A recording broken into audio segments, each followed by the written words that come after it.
Thank you so much, Pastor, and thank you all for being here. It's a real privilege to be with you. I did grow up playing soccer, and then I did some boxing. Feels like a lifetime ago. Then I got married. My wife informed me that it was time to take up golf.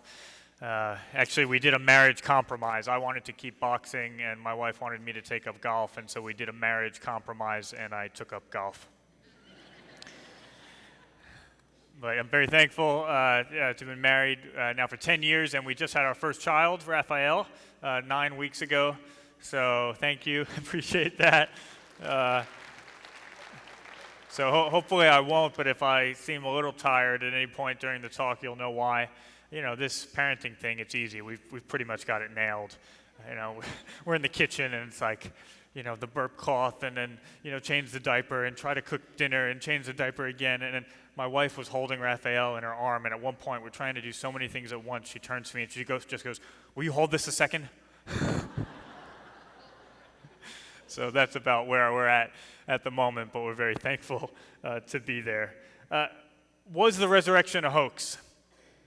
I'm really thankful to be able to speak to this topic during this week because it was such a significant part of my journey, and I'll share with you more about that. Was the resurrection a hoax? As I say that question, you might find yourself saying to yourself, it must have been. Okay, you might not say that out loud, especially because you're in a church, but you might think to yourself, even if you're a churchgoer, even if you identify as a Christian, you might think to yourself, that's just too much. A man literally rising from the dead. It's just too crazy. It's completely unscientific. Well, tonight I want to share with you a highly scientific and new argument for the existence of God that I think is going to be very influential in the years ahead. And here is that argument. If there is no God, how come the world fits so perfectly into a chicken?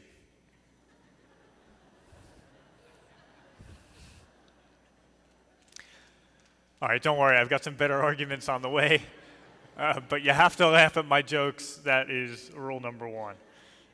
For a long time, I thought the chicken argument was about as rational as faith could be. I thought faith was for people who didn't think hard enough. I thought faith had to be blind. I was studying philosophy at Princeton University at the time. I was challenged by two soccer teammates of mine to read the Bible.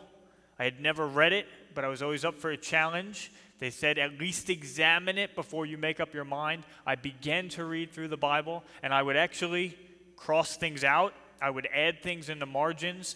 I'd actually write BS in the margin next to the portions that I disagreed with. And Christians would look over my shoulder and say, "Vince, why do you have a BS in the margin of your Bible?" And I'd say, "Oh, that verse makes for a great Bible study." That was my starting point. But things changed for me because as I continued reading the Bible, I found myself falling in love with the person of Jesus. Okay, the way he carried himself, the way he treated people. There was a woman who was caught in adultery, and the leaders wanted to stone her. And Jesus said, "You who are without sin, throw the first stone." And one by one, they all walked away.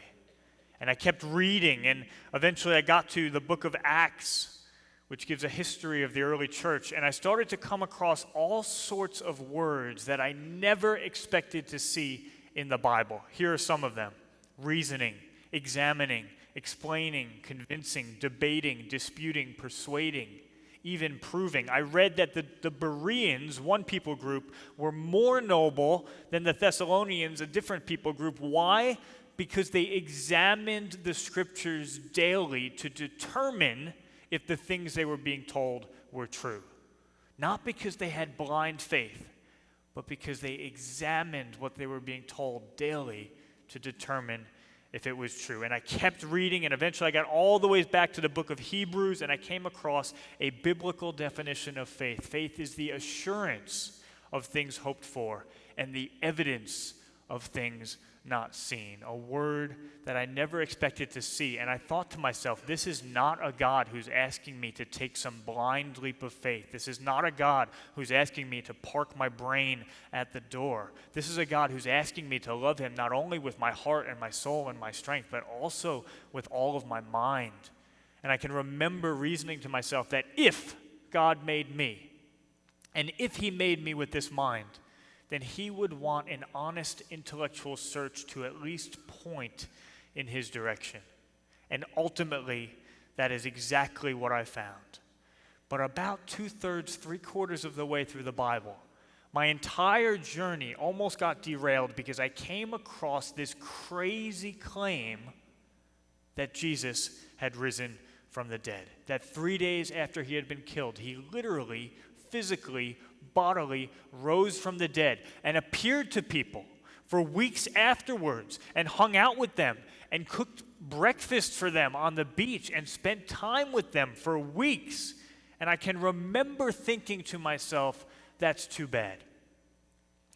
Because I had been attracted to a lot of what Christianity teaches and offers. I found it attractive to think that morality was a real thing, that good and evil and right and wrong were real things based in an objective standard. I liked the idea of believing that everything on this earth is not ultimately just headed for death and injustice. I thought it would be nice to believe that I'm not just a cosmic accident, that instead someone chose me to exist before the foundation of the world, and that person loves me, and he's with me through the worst that this life has to offer, and he's gone to prepare a better place for me. All of that would be nice, and I thought to myself, too bad it's crazy. I thought to myself, too bad it requires believing something as crazy as a man rising from the dead. That's what I thought, and I might have given up on Christianity altogether. But all these Christians that I was meeting at the time were telling me, no, Vince, this is not a blind leap of faith.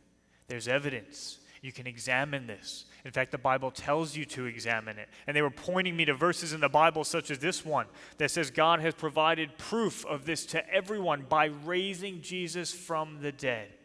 The idea that in some way you can provide evidence or proof for such a claim, that seemed like a crazy idea to me as well. But I thought, given how much is at stake, I better look into it just to be sure. Now, some starting points. If you assume at the outset, before you even walked in the door tonight, that a miracle could never take place, well then of course you're going to come to the conclusion tonight that a miracle didn't take place. But I want to ask, is that really a rational assumption to make? Have you ever taken a moment to just step back and think about what a miracle it is that right now we are even sitting here thinking about miracles? That right now, as you sit here, you are rotating at 1,000 miles an hour. You're flying around the sun at 67,000 miles an hour as part of a galaxy that's being hurled through the universe at over 1,000,000 miles an hour, all with laws so orderly that human life exists. Life so complex that if you took the DNA in our trillion cells, 100 trillion cells, and laid it end to end, you could stretch to the sun and back 600 times. Utterly remarkable. It can be tempting sometimes to think that the Christian claims, like the claim of the resurrection, is just too extraordinary to believe. But criticism without alternative is empty. That's a line I'm going to return to a few times tonight, and I'd like you to remember it. Criticism without alternative is empty. If you say to me, Vince, you have a terrible accent. Really, you have the worst accent that I've ever heard. And I say, okay, I'm someone that's willing to take criticism on board, and I'm pretty good at accents. So if you don't like my accent, well, which accent do you think I should adopt instead? And then if you said to me, well, actually, now that I think about it, I've never heard an accent more elegant or pleasant to the ears than the New Jersey accent. Okay, if you said that, your criticism would dissolve. It wouldn't have any weight anymore. Why? Because you hadn't given me an alternative. You criticized my accent, but you couldn't think of one better. Well, then your criticism doesn't have any force. Criticism without alternative is empty. So let's ask the question, what are our alternatives? First, consider with me big picture explanations of the universe. How did all of this get here? There are only three options. Option number one, God made it. And as a Christian, I'm happy to put my hand up and say that is an absolutely extraordinary option. But let's look at the alternatives. Alternative number two, the universe popped into existence from nothing for no reason whatsoever. Now, that is also a very out of the ordinary alternative. The physical stuff in our everyday lives doesn't generally just pop in and out of existence. If it doesn't now, why should we think it did at the beginning? How about a third alternative? The universe has always existed, extending infinitely back in time, but again, without any explanation of why that's the case. Well, now maybe you could explain each part of the universe with a part that came before it, but you still have absolutely no explanation for why there is this enormous, utterly intricate universe at all. These three options exhaust the relevant alternatives. And here's the thing, every single one of them is absolutely extraordinary. I call it the normalcy of the supernatural. And even if you decide to remain agnostic, even if you look at these three options and you think, oh, they all seem a bit crazy to me, I'm not going to commit myself to any of them. Well, these are the only three options, so you're still logically committed to one of these three things being true, and that's just as crazy. The conclusion, I think, is that we live in a miraculous world. It doesn't matter whether you are a theist, an atheist, or an agnostic, no one in this respect. No one can get around that fact. Every one of us is committed to believing something extraordinary. And I think so often we just walk around with our heads down and we just think, well, maybe the Christian claims are the crazy claims. Those are the extraordinary claims. But me, I'm just a rational, scientific, sober-minded person. I don't believe any of that sort of stuff. The reality is, every one of us, regardless of what we decide to believe about God, is committed to believing something absolutely extraordinary. And that's the way it should be, because we live in a world that is absolutely extraordinary. I was reminded of this a number of years back. I was emailing back and forth with a former professor of mine, a friend, former professor at Princeton, and we were emailing back and forth. I was a Christian at this point. He was not. And he was detailing to me some of his objections to the Christian faith. And he wrote me this email listing all of his objections. And then at the bottom of the email, in the last line, as if to trump all the other objections, he wrote, "Nor can I believe in a virgin birth." And so I hit reply. I started to draft an email back to him explaining why perhaps he could consider believing in a virgin birth. And then it dawned on me. It dawned on me that he already does. In fact, that every one of us believes in a virgin birth, whether we realize it or not. Now, let me explain. Christians believe in the virgin birth of Jesus as God himself. And as a Christian, I'm willing to put my hand up and say, again, that's absolutely extraordinary. But what exactly is the alternative? Because criticism without alternative is empty. Take the brilliant Cambridge physicist Stephen Hawking's attempt to propose an atheistic birth of our universe. Here's what he says. He says the universe can and will create itself from nothing. Spontaneous creation is the reason there is something rather than nothing, why the universe exists, why we exist. Is that any less extraordinary than the Christian claim of a virgin birth? In fact, doesn't that sound a lot like a virgin birth itself? Or consider the claim of the prominent atheist philosopher Quentin Smith. This is a person with over a dozen books and over 150 peer-reviewed academic articles to his name, and here's his best explanation of where we have come from. He says, the fact of the matter is that the most reasonable belief is that we came from nothing, by nothing, and for nothing. We should acknowledge our foundation in nothingness and feel awe at the marvelous fact that we have a chance to participate briefly in this incredible sunburst that interrupts, note this, without reason, the reign of non-being. That definitely sounds like a virgin birth. And again, I think we're led to the same conclusion. We live in a miraculous world. There is no getting around that. It's not a matter of whether we choose to believe in a virgin birth. It's just a matter of which virgin birth we choose to accept. We can believe in the virgin birth of an atheistic universe, a universe described by the most famous atheist in the world, Richard Dawkins, as one where there is, at bottom, no design, no purpose, no evil, and no good, nothing but blind, pitiless indifference. Or we can believe in the virgin birth of a God who loves us so deeply that he came to be born among us and to live beside us, to call us family and to call us friends. It's actually the exact opposite of blind, pitiless indifference. Someone who is not blind to anything about you and yet loves you. Someone who knows you in absolute full and yet loves you in full. What an incredible gift. Is Christianity crazy? Maybe. But we live in a crazy world. Every one of us, regardless of what we thought about God, regardless of what we believed about God when we walked in the doors tonight, is committed to believing something extraordinary. The question is, do we have good reason to believe it? So what about Christianity's most extraordinary claim? The resurrection of Jesus. When I first began to look into this as a college student, I couldn't believe what I found. I couldn't believe how much there was to look into and investigate and examine. I couldn't believe how much evidence there was. It absolutely blew my mind. And every time I prepare to speak on this topic since, I have that experience all over again. How strong the case is, and I'm excited to share it with you. It's strong for a number of reasons, I believe. I don't have time to go into all of them, but I want to focus on one that I find particularly powerful.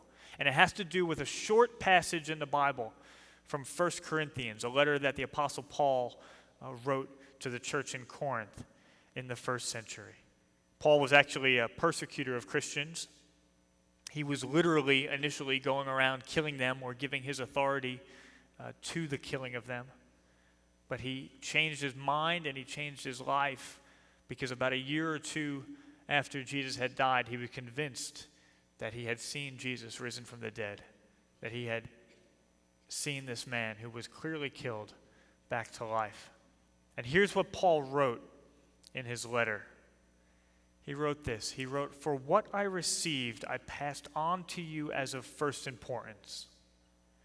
And then focus very specifically on this. Here's what he passed on. He said that Christ died for our sins according to the Scriptures, that he was buried, that he was raised on the third day according to the Scriptures, and that he appeared to Kepha and then to the 12, that is the 12 apostles. After that, he appeared to more than 500 of the brothers at the same time, most of whom are still living, though some have fallen asleep. Then he appeared to James, it's the brother of Jesus, who didn't believe in his brother during their lifetime, but came to afterwards, after Jesus had appeared to him. Then he appeared to all the apostles at once, and last of all, he appeared to me also, meaning Paul. This is an utterly incredible passage, and I'm going to explain to you why. A common scholarly estimate of when the letter as a whole was written is about 55 AD, 55 years after the birth of Christ. That already, Jesus dies in the early 30s. So that already makes this an incredibly, by historical standards, early attestation to the resurrection of Jesus, placing it as established and widespread and already formulated within 2 decades of his birth, but of his death. But it's actually earlier than that, because scholars have approached a consensus that most of this passage is an early creed that predates the letter itself. Why do they think that? For a whole number of reasons. They believe it because in Greek, this passage has poetic meter to it. It uses several words and phrases repetitively that Paul doesn't use anywhere else in all of his writing. It refers to Peter by his Aramaic name, Kepha, suggesting that this was probably an early creed in Aramaic before it was ever translated into Greek. And then also in the first line, thank you, this first line, for what I received, I passed on to you as of first importance. Okay, these words for received and passed on, paralabon in the Greek and paradoka in Greek. They're specific technical rabbinic words that are used when you're passing on official tradition. When something had been formulated into a creed and then you wanted to communicate it more widely within a community, you would use those words to pass it on. So this creed is earlier than the letter. How much earlier? Okay, when did Paul receive this information? And it's very likely that it was no more than 3 years after Paul's conversion. Because Paul says in another one of his letters in Galatians, he says, after 3 years I went up to Jerusalem to get acquainted with Kepha and stayed with him 15 days. So Paul had his conversion 1 to 2 years after the death of Jesus. And then it says that 3 years later he went and he spent 15 days with Peter, one of the heads of the church. He also saw James on this trip. What did Paul do with Peter during those 15 days? Okay, one Cambridge scholar said it's very unlikely they spent all of their time talking about the weather. The first thing that Paul would have asked him about would have been the resurrection. When did it happen? Who saw it? Where did they see it? In fact, Paul implies that when he says he went to get acquainted with Peter. The Greek word there is historicai. It's where we get the English word history from. And it literally means to gain a historical account from. Paul is literally saying that he went to gain a historical account from Peter. It's very likely that this is when Paul received that information from the 1 Corinthians Creed, no more than 5 years after Jesus' death. And then that means that even before that, the beliefs had to be established and widespread so that they could be formulated into a tradition that would have been passed on. Here's the amazing result of all of this, everything that I've just said. It has become the scholarly consensus, not just among Christian scholars, but even among some of those who are particularly critical of Christianity, that this creed, which claims that Jesus, after he had clearly been killed, appeared to more than 500 people at once. And then I love this. It says, most of whom are still living. Almost as if to say, if you don't believe me, go out and ask them yourself. These people are still walking the streets. It's become the consensus that this creed goes back incredibly close to the actual events. How close? Listen to what even the critics of Christianity have to say. Gerd Ludemann, German New Testament scholar, generally someone who is very skeptical of biblical claims, and yet here's what he has to say about that passage. He says, we can assume that all the elements in the tradition are to be dated to the first 2 years after the crucifixion, not later than 3 years after the death of Jesus. He goes on to say it may be taken as historically certain that Peter and the disciples had experiences after Jesus' death in which Jesus appeared to them as the risen Christ. He himself doesn't believe in the resurrection, but he's utterly sure that the disciples must have had some sort of experiences that seemed to them that Jesus had been risen. How about Michael Goulder, a British biblical scholar? He was actually president of the Birmingham Humanist Association, so again, not someone who's sympathetic to Christian claims, and he says Paul's testimony about the resurrection goes back to at least what Paul was taught when he was converted a couple of years after the crucifixion. Robert Funk, one of the co-founders of the Jesus Seminar, who became famous in the 80s and the 90s for their radical claims against the Bible, again, nevertheless, he says the conviction that Jesus had risen from the dead had already taken root by the time Paul was converted in 33 CE. On the assumption that Jesus died about 30, the time for development was thus 2 or 3 years at most. Just a couple more. John Dominic Colson, the other co-founder of the Jesus Seminar, same thing. Likely source and time for his reception of that tradition would have been Jerusalem in the early 30s.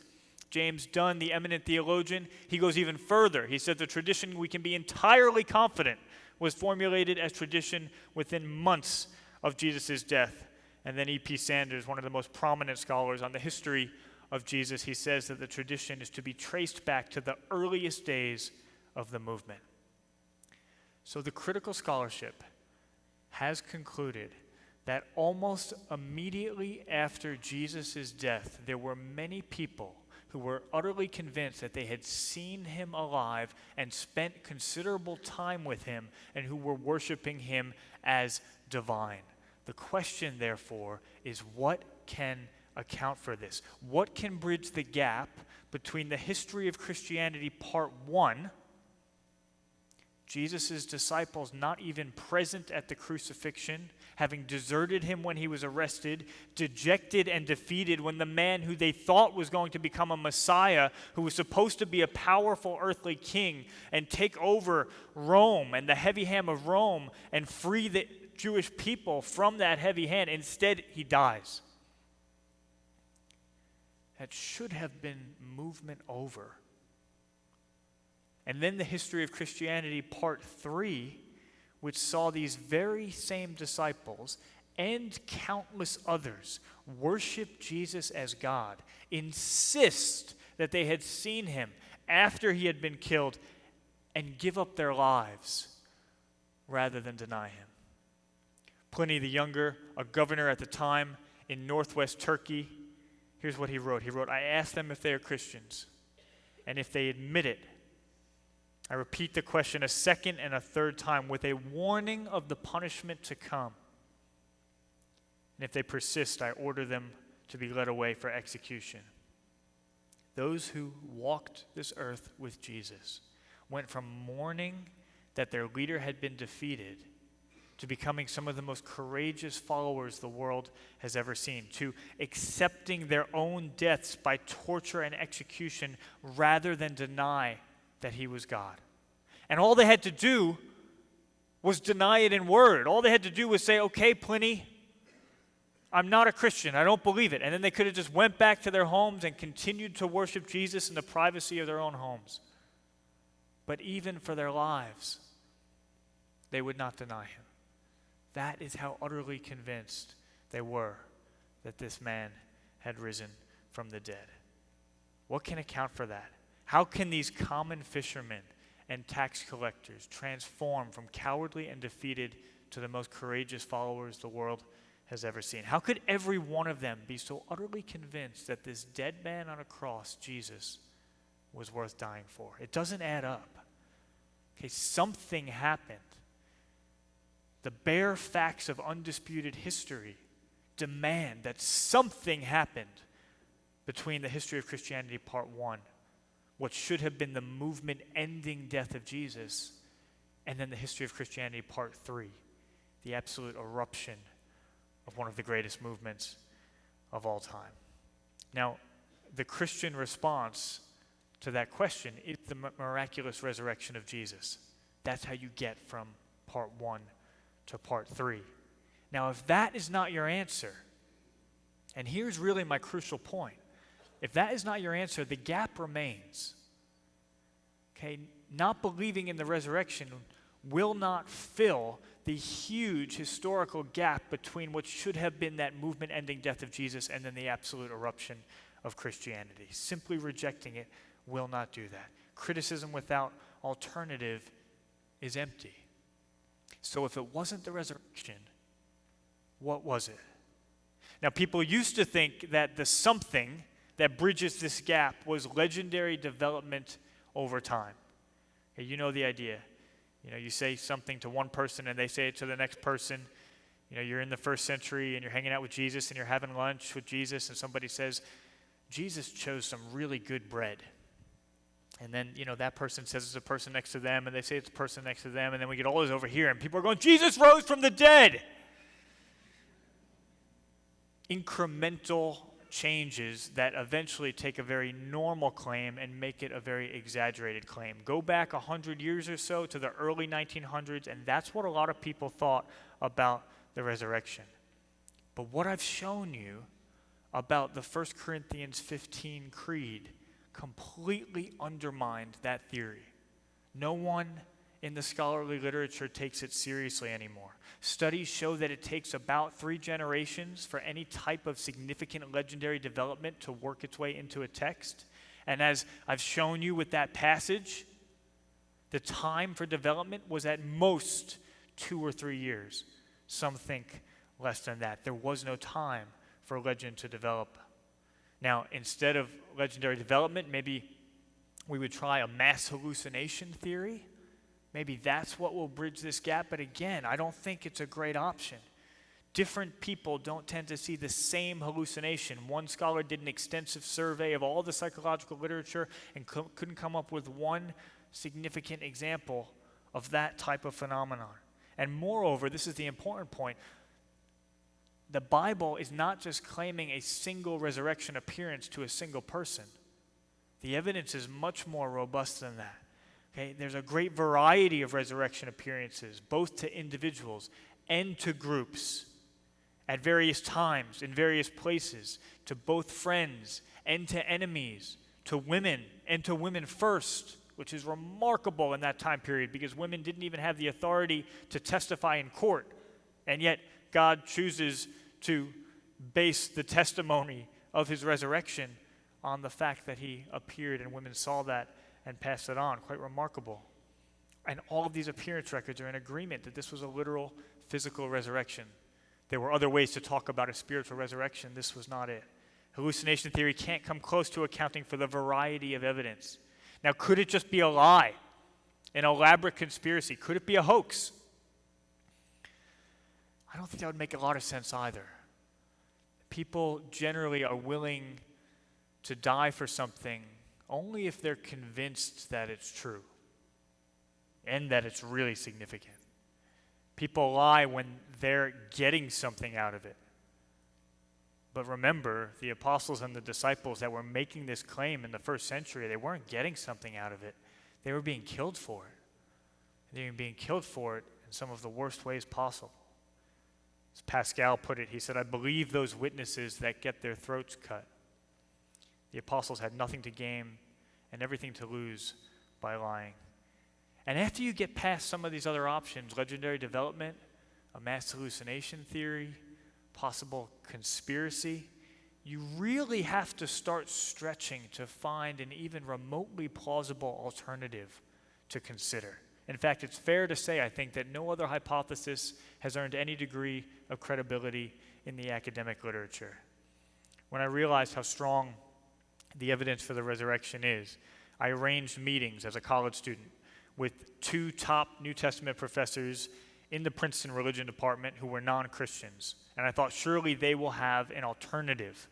And I met with each of them separately, and I said, look, this is what I'm finding. I understand historically that Jesus had these followers.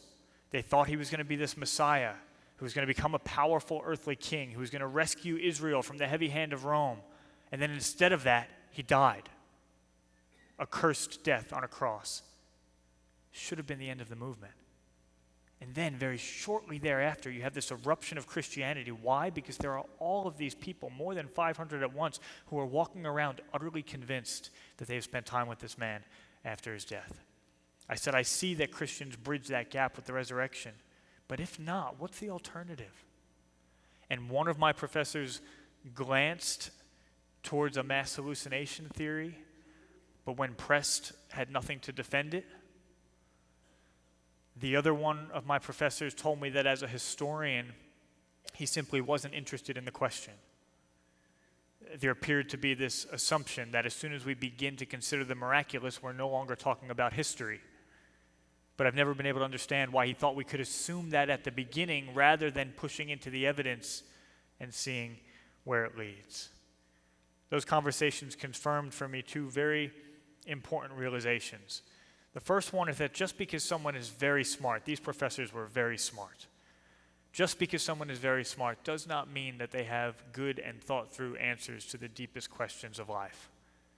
Okay, and the Bible doesn't say that the smartest people in the world are going to come to find God. It says that those who seek him with their whole heart will find him.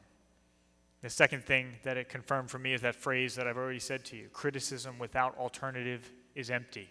Many people were willing to criticize the resurrection and to tell me it was a crazy belief. But almost no one was willing to give me a plausible alternative.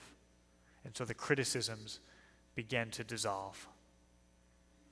I had to ask the question, could it really be that despite 2,000 years of historical scholarship and speculation, there's not a single, even remotely plausible explanation for one of the greatest movements of all times? Could it have erupted out of nowhere? If you take the resurrection out of the picture, what is there to put in its place? And if there's nothing to put in its place, could Christianity itself have erupted out of nowhere? Then we're right back at a virgin birth. In this case, not the virgin birth of a universe, but the virgin birth of Christianity itself. Perhaps the most influential British philosopher of religion of the last 60 years or so is a man named Richard Swinburne. He was a colleague of mine at Oxford.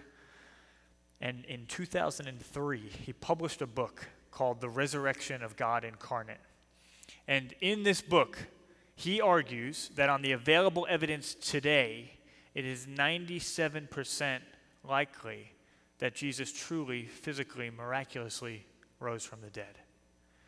Now, he's not asking us to take the exact number too seriously. He likes to work with probability theory, so he plugs in guesstimates at each point in the argument. It's just meant to be an overall assessment. But nevertheless, this is a man who for many years held the head post in this area in philosophy of religion at the University of Oxford, probably the most influential British philosopher of religion of the last 60 years. And he's able to make that claim, make it in print, have it be published by Oxford University Press, and then ably defend it at top academic conferences all around the world. And I've seen him do that. It speaks to the fact that the case for the resurrection of Jesus is very, very strong. Maybe you've wished that you could believe in Jesus, but you thought you couldn't do that because there was a barrier, and the barrier was you thought it couldn't be intellectually credible. It couldn't be intellectually defensible. I want to say in the strongest terms tonight that that is not the case. Very often, it's not our minds that keep us from saying yes to Jesus, but it's our hearts. It's not primarily our minds that are that obstacle, but it's the deeper issues of our hearts. And I think the reason for that is because at the end of the day, we don't just want to know whether or not Jesus rose from the dead. Okay, that's important. And if Jesus rose from the dead, that shows that he's incredibly powerful. But ultimately, we don't just want to follow someone who's powerful. We want to follow someone we can trust. Even if Jesus did rise from the dead, is he a person who has the sort of character and lived the sort of life that's worth following? That's a very significant question as well. And I just want to rewind very briefly to consider that question by looking not at the resurrection of Jesus, but how he died in the first place. Someone once said to me that if you're pushed to your visceral limit, the real you comes out. If you're at the point of greatest frustration, if you've been insulted and shamed and stepped on again, it's in those moments of being pushed to your limit that you find out something about who a person really is. And when I'm pushed to my limit, what comes out of me is not particularly attractive. When Jesus was pushed to his limit, what came out of him was love and compassion and forgiveness. He was arrested, he was beaten, he was mocked, he was made to die in a publicly shameful way and one of the worst and most painful ways that you could die. And while he hung on that cross, he did three things. First, he looked down at the people who were killing him, and he said, "Father, forgive them. they know not what they do. And if Jesus forgave even then we can be assured there's no sin that he will not forgive if we will just ask. And then Jesus turned to his mother and to one of his best friends, and he said, "Mother, your son," and to his friend, "your mother." And from that time, the disciple took her into his home. Even as Jesus hung dying, his first concern was not about his own life, but about his mother's life, and making sure that she would be cared for after he was gone. And then there were criminals that were being crucified next to Jesus on either side, and one began to mock Jesus and hurl insults at him. But the other one said, "Don't you know that this man has done nothing wrong? We are getting what our deeds deserve, but this man is innocent." And he said to Jesus, he said, "Remember me when you come into your kingdom." And Jesus said to him right there, "Truly I tell you, today you will be with me in paradise." The last thing that Jesus did on the cross, as he was struggling to take his last breaths, was to love a stranger next to him, a criminal, and to offer him salvation in response to his repentant heart and his trust in him. When the soldiers who were standing there and who were part of the crucifixion, when the soldiers who were standing there saw how Jesus died, he said, "Surely this man was the Son of God." When he saw how Jesus died, he knew that Jesus was who he claimed to be. Because when you're pushed to your limit, the real you comes out. And what came out of Jesus when he was pushed to his limit was utterly, utterly divine. A love that the world had never seen before. After an extensive search, I personally came to the conclusion that the resurrection truly happened. And when I came to that conclusion, I was actually reading a book on the resurrection. I was in my dorm room at Princeton. I remember closing the back cover of that book, and it wasn't like there was one specific argument that just pushed me over the edge, but I was seeing how reasonable the case was, how strong it was. And I think it was just the point at which not only my mind, but also my heart was ready to accept what Jesus had done. And as I closed the back cover of that book, I just knew deep in my soul that Jesus was who he had claimed to be, that he had died, that he had risen from the dead, and he had done that for me and for you. And I dropped down right there in my dorm room, 122 Jolene Hall, and I said yes to Jesus. And I said, "I want to live with you day by day. I want to trust you. I want to follow you." And the amazing thing about Christianity was that I could do that right then. I could become a Christian right in that moment because, unlike many other ways of seeing the world, the Christian God does not ask us to do things over time to try to work our way up to him and to earn relationship with him. No, it's the exact opposite. The Christian God says, "I loved you so much that I was willing to come down. And all I'm asking is not for you to earn my love, but just for you to be willing to accept that I love you so much that I already came and did everything that was required in order for you to be right with me." I had a friend who once said to me, I always remember the question very vividly. He said to me, "Do you think we can really know God?" And I said to him, "Yeah, sure." But he wasn't satisfied. He pressed me. He said, "No." He said, "Do you think we can really know God?" And he was talking about two different types of knowledge. G.K. Chesterton made a similar distinction. You know, there are two ways to choose a jacket. You're in the store. Okay, one way is to look at all the measurements, right? See if that jacket fits. There's another way as well, which is just to put the jacket on, to try it on. I think both are important. For me, as a philosopher, as somebody who valued the workings of the mind, I never would have picked up the jacket if I didn't first look at the measurements of history and philosophy and science and sociology and say, yes, this is in the vicinity of being the right size. But then at some point, I had to pick the jacket up and put it on. You can only know so much about whether a jacket fits before you put it on. You can only know so much about how food tastes before you put it in your mouth. And you can only know so much about a person before you actually give up your distance and take a step of relational trust towards them. I used to think to myself, once I have all of my questions answered, once I have all of my objections resolved, then I'll commit to Jesus. Okay, but what I found is the more you learn, the more questions there are. The more you have an objection resolved, the more you think of another one. And that's not a bad thing, that's a good thing. That's how you get to know a person, by asking questions about them, and your questions lead you to other questions, and that's part of the relationality and the back and forth of faith.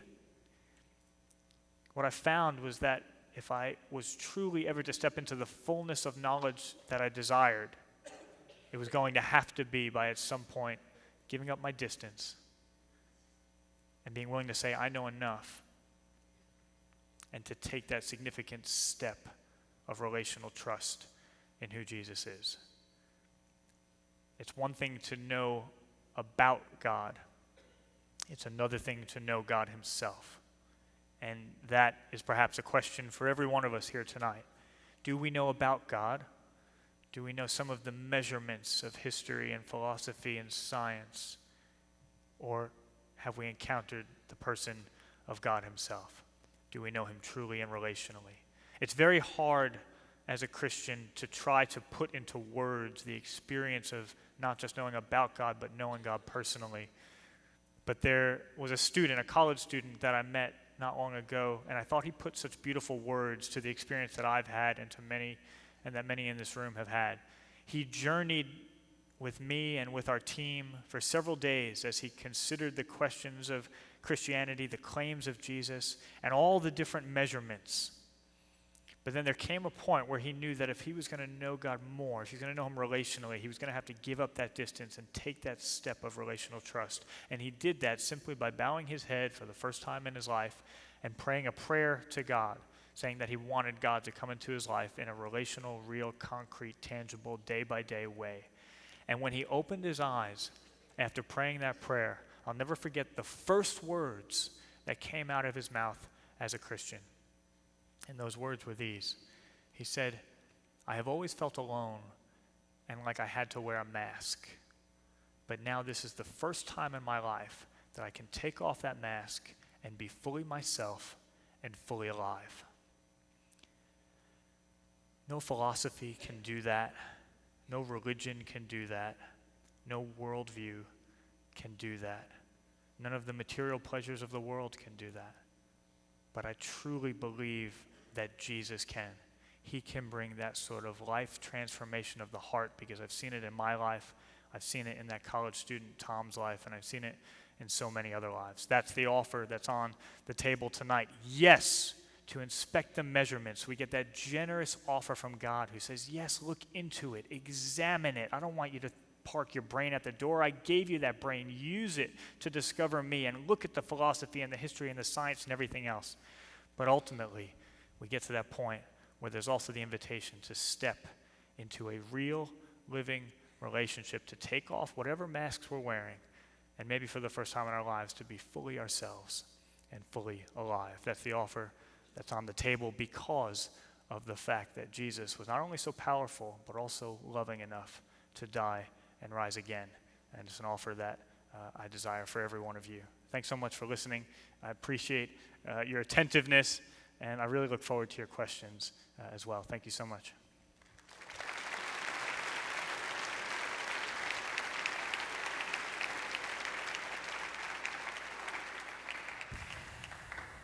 Well, if you're like me, you would hope that you could sit down across the table from Vince and have a cup of coffee and about 2 hours of his time and fire off a lot of questions and just hear what he has to say. Unfortunately, we don't have time for that. He's got to get home and change some diapers. And so here's the two ways we're going to do that this evening. First of all, I think we can still text some questions in. We may have too many already, but if you'd like to try to get your question in, you can still text it to that number. Another thing you can do is just tear off the bottom of the card And there'll be a place to turn this in as you leave tonight, but there's a place there for your name, email, cell number. You can put whatever you feel comfortable putting down about yourself. A place for questions. I'd like more information regarding something he said, the church. You can put, there's even a place for you if you'd like for us to pray for you about something. You can indicate that on the card and put it in the box as it comes through there. And then also another option for you is he has some resources back there on the table. And these are things that we want to provide. They do cost a little money, but if you're here tonight and you have some serious questions and you just have a shortage on cash, then you take one of those and we'll take care of the cost, okay? But that's only if you have a shortage of cash, all right? So anyway, we do have some questions. You're not allowed to give up your faith for a free book and then kind of come back. Exactly. That's not allowed. And that cup of coffee sounds good with all the sleep I've been getting. So here's some questions that, and we'll kind of skip around, but is it conceivable that Jesus' body was stolen from the tomb and then his disciples promoted the resurrection theory? Great question. And I love the question because it's doing exactly what I suggested. Criticism without alternative is empty. So it's not enough to just criticize the resurrection. We have to put some sort of alternative in its place if we're to make sense of the history with integrity. So this is one option for how to do that. Could it have been the case that the disciples stole the body as part of a conspiracy? Well, the first thing to say about this is that if that were the case, then the tomb was in fact empty.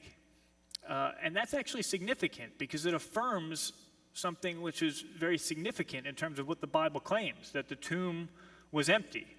So in that sense, it's an alternative theory, but it also affirms a really significant point of what the Bible makes, and that rules out certain other alternatives. So for instance, it doesn't strictly rule it out logically, but a hallucination theory, for instance, is not in and of itself going to account for the fact that the tomb was empty.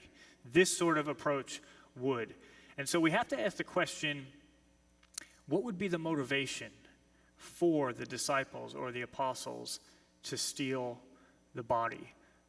And actually, you know what? Do you have my PowerPoint still up there? If you do, there's a slide towards the end of it, after the presentation, that I might just refer to.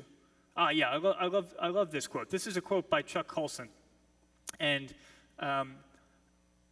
special advisor to President Nixon, involved in Watergate, went to jail over it, came to faith, set up a prison ministry, has done incredible work. It's this great quote. Somebody asked him, like, why do you believe in the resurrection? And he gave a surprising first line. He said, Watergate proved it to me. How? Because 12 men testified they had seen Jesus raised from the dead. Then they proclaimed that truth for 40 years, never once denying it. Everyone was beaten, tortured, stoned, and put in prison. They would not have endured that if it weren't true. Watergate embroiled 12 of the most powerful men in the world, and they couldn't keep alive for 3 weeks. You're telling me 12 apostles could keep alive for 40 years? Absolutely impossible. It's a great quote, and it gets to part of the heart of this. The disciples, by stealing the body, they weren't gaining from it, they were losing from it. They were being tortured and they were being killed. Pascal said, I believe in witnesses who get their throats cut. They held to the belief. And is it the case that all 12 of them, not to mention all the others who Jesus appeared to and who ultimately were persecuted and went to their death, that they would hold to this lie and give their lives for it if they knew that it wasn't based on truth? They knew that actually Jesus had died and he hasn't risen from the dead. And they didn't have reason to believe that he had gone to prepare a better place for them, and that they could hold so firmly to this belief because they knew that ultimately it would be for their good and the right thing to do because it was based on truth and there would be a better eternal life to come. If that was not the case, would they truly have held to that claim? I'm not sure that they would have. It's also a real challenge to ask the question of how they would have stolen the body in the first place. Jesus was buried in a well-known place. He was buried in the tomb of Joseph of Arimathea. He was a public figure. It wouldn't have been a secret or a place that would have been difficult to find. And it was guarded by a Roman guard. A Roman guard who at the time, we know, the punishment for a body being stolen from under the noses of that Roman guard would have been death. So somehow the disciples would have had to get past this Roman guard who knew that if they let someone steal this body, they would be killed for it. Then they would have to take it. Then they would have to hold to the lie for 40 years, never once budging, even though it cost them their lives. My question is that a more or less extraordinary option than Jesus actually rising from the dead? Okay, I'm not sure. And this would be my challenge to you. If you're persuaded at all by this approach, read the Gospels. Read the Gospel of John. Read it 3 times in a row. And ask yourself the question, the people who followed Jesus, the people who learned from Jesus, and the people who conducted themselves in the way that they did and the integrity with which they did in their following of Jesus, could it be the case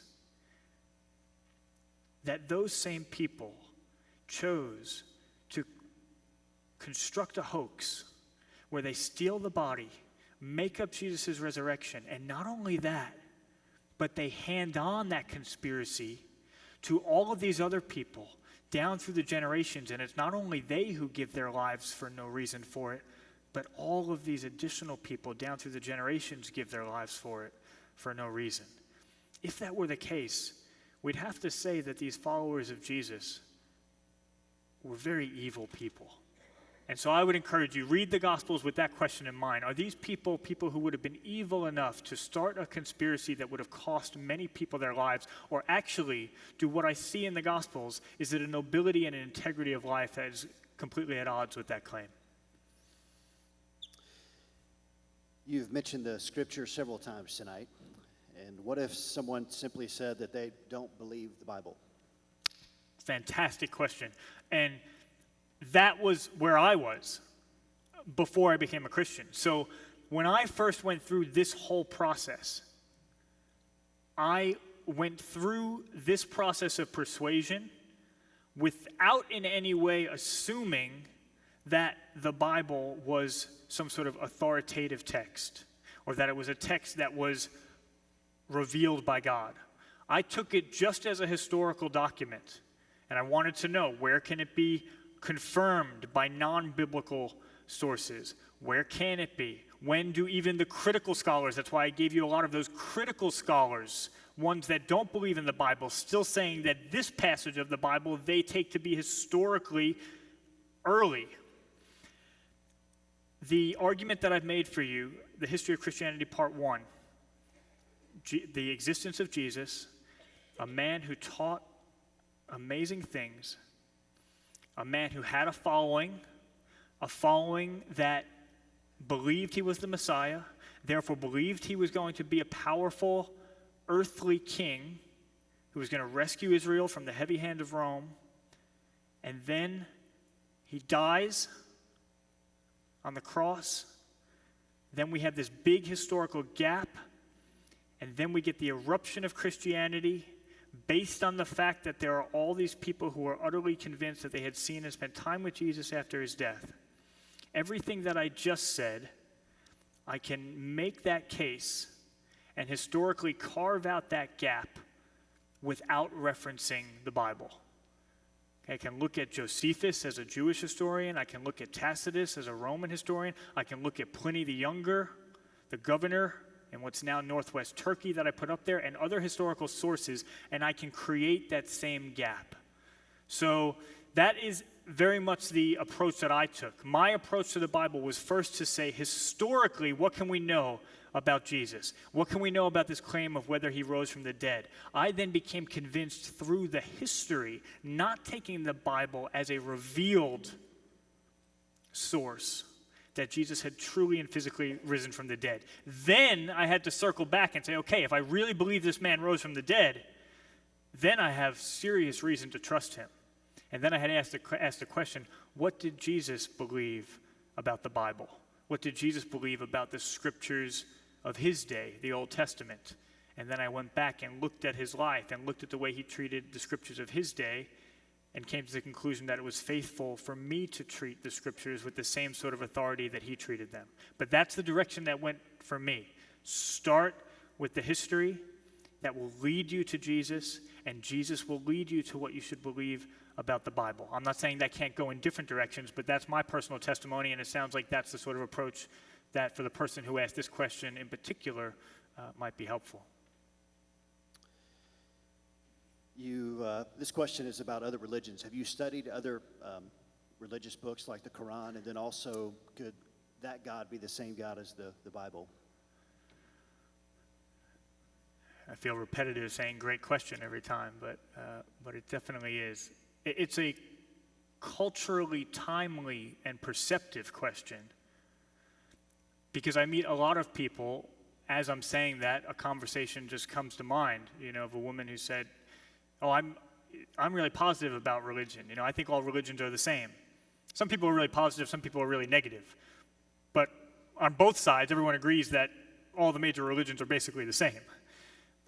What I have found, and my colleague Ravi often says this, is that the deeper you study the different religions, the more you find that although there may be superficial similarities, there are fundamental differences. We often think it's the other way around, that there are some superficial differences but fundamental similarities. It's actually the opposite.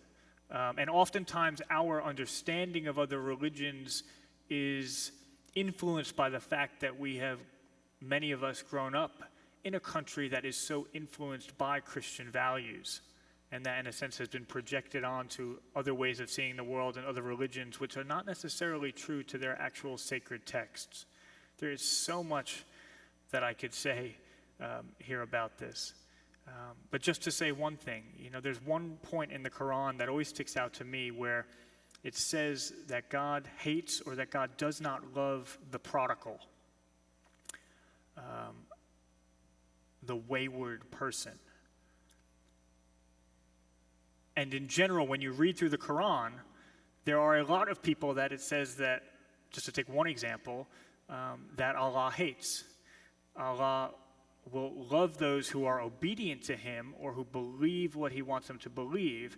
But if you believe contrary or are disobedient, then it's not love, but it's hate. Now, Jesus also told a story about a prodigal, and it was a very different story.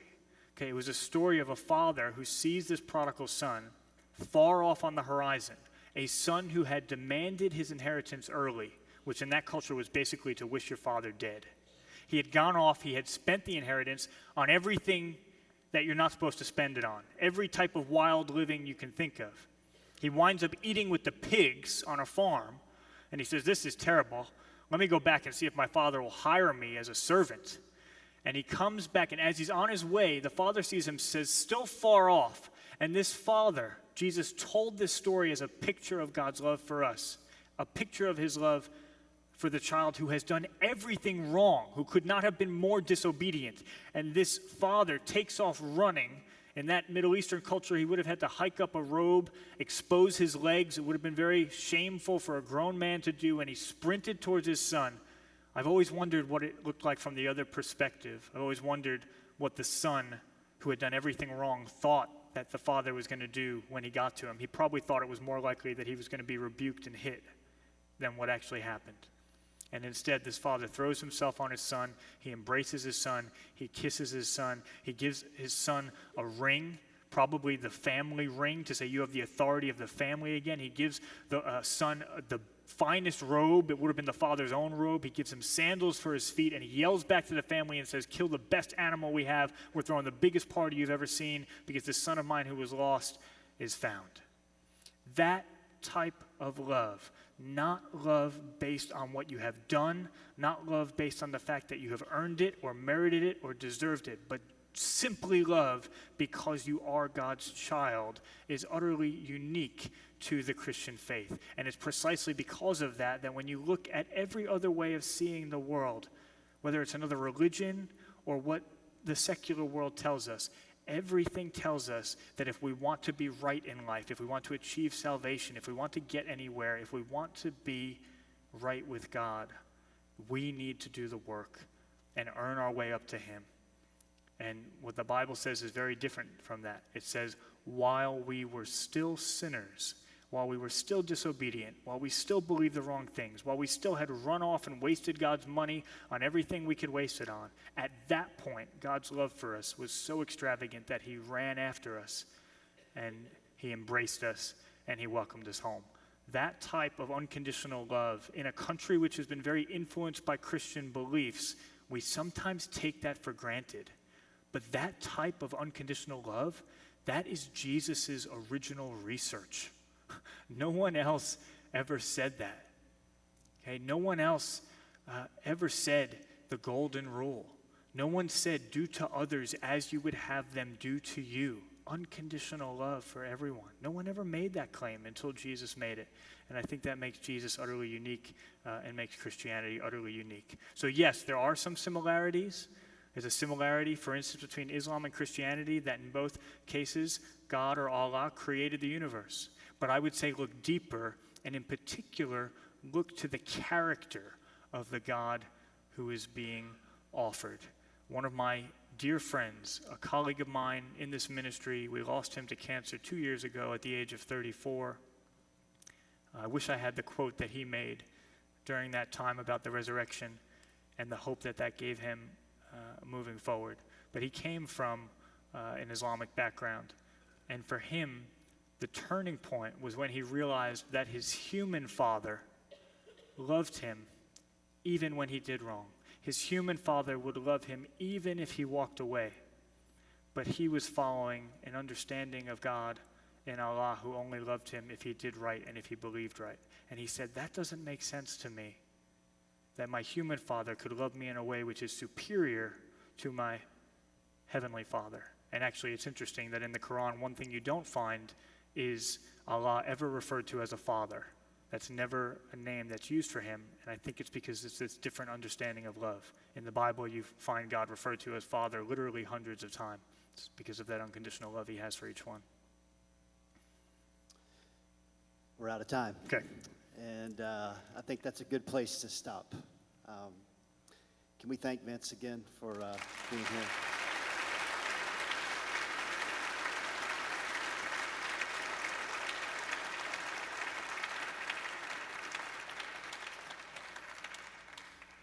Quickly, before we leave, you still have questions, I know.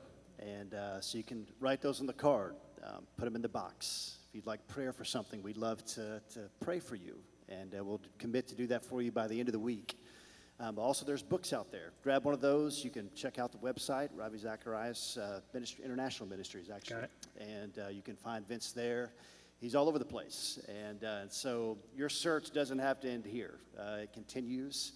And I know that many people in the room tonight may be some honest seekers. I know many of you have already placed your faith in Christ Jesus, but many of you may not be there yet, and you may be in process. And just like Vince was many years ago when he was in college. And so as we close tonight, Vince, I'm going to ask you would you just pray for us, pray specifically for those who may be searching. And then as he finishes his prayer, we'll conclude our evening. And there are boxes in the back, and as you leave, and don't feel like you have to rush off. If you'd like to just stick around a little while, check out some resources, we'd love to get to know you a little better. Vince. Oh God, I'm so thankful for this time together and the privilege of being able to share something of what you've done in my life. I recognize how inadequately I share it, and that what you've actually done is so much farther beyond anything that I have words for. I pray that despite my inadequacy, you will have communicated, even directly into the hearts of some of those in the room, what you want them to know. Yes, that you're powerful, but most of all, God, that you're loving, and that regardless of what they've done, regardless of what they believe, regardless of what they feel ashamed about, regardless of whether they've been successful or not, your love for them is extravagant, it's unconditional, and nothing can come between them and your love for them. God, I remember when I hadn't yet known you. Maybe I knew about you, but I didn't know you in a personal way. And I used to pray this prayer. I remember, God, I used to say to you, I don't know if anyone's hearing this, but if you are, I'd really like to know about it. God, I'm so grateful that you honored that prayer. You showed up in my life, in my mind, and also in my heart. And so, God, I pray that prayer on behalf of people in the room tonight, that if you are there, and I believe that you are, that you would reveal yourself in a way that so far exceeds anything that I said or any calculations or arguments or probabilities that we could come up with. If you're a personal God, we ask you right now that you would reveal yourself personally, that each one here would not just know about you, but would know you and be right with you and come to enjoy and delight in the peace and the joy of walking step by step and day by you. We ask for all this in your name. Amen. Thank you for being here tonight. Have a great evening.